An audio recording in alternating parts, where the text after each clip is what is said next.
The morning light touched the city, like a quiet apology spilling between the tall glass towers and the streets that never slept, and in that light an old woman named Evelyn stood by her window staring down at the world that had long stopped waiting for her. She had lived in this apartment for more than 30 years, watching the seasons change and the people hurry by, always thinking she had time to fix the pieces she had broken. Her daughter Claire had stopped visiting months ago, and though Evelyn told herself she understood the distance, it still hurt the same every single day. She had once been the center of her family, the one who cooked, who laughed, who told stories of her youth, but now her kitchen was silent, her phone cold, and her heart heavy.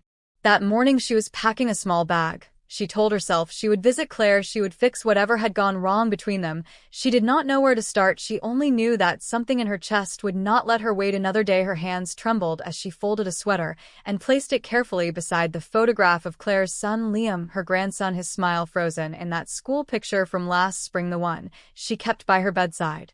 The phone rang once, twice, and she felt her heart jump when she saw the name on the screen. Liam. He never called in the morning, she answered with a voice she tried to keep steady. My dear boy, is everything all right? But the voice that came from the other side was small and scared. Grandma, please don't go back home. The words hung between them like a shadow. What do you mean, sweetheart? She whispered, but he just said again, don't go back home. Please, Grandma, promise me you won't go.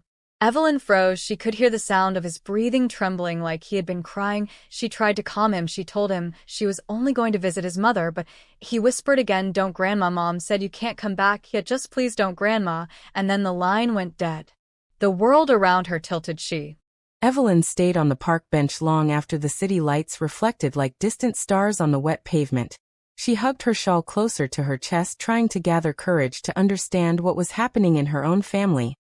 Her thoughts were tangled between Liam's terrified voice and Claire's urgent secrecy. She wanted to go home. She wanted to knock on the door and demand answers.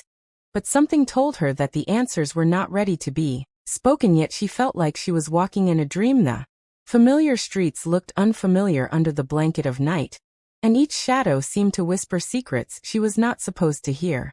Her phone vibrated in her pocket, and she nearly jumped when she saw Liam's name again. She answered slowly, hello, sweetheart, she said, her voice still trembling.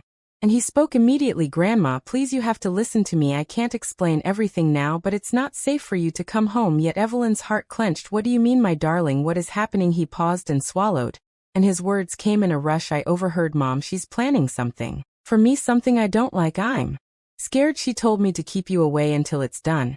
And I can't let you get hurt. I promise I'll explain soon. But please trust me. Evelyn felt her chest tighten. She wanted to cry, she wanted to argue, but all she could say was, I trust you, Liam, I believe you. And he whispered, thank you, Grandma, and then hung up, leaving her alone with the hum of the city. She sat there for what felt like hours, thinking about her daughter Claire, the woman she had raised with love and care. She tried to remember the last time they had truly spoken, without tension, without arguments, without unspoken words lingering between them. She had tried to give Claire independence. She had tried to step back. But it seemed that stepping back had only created a wall between them, a wall now thick and cold. She thought of all the times she had worried about Claire's choices, about her marriage, about her war.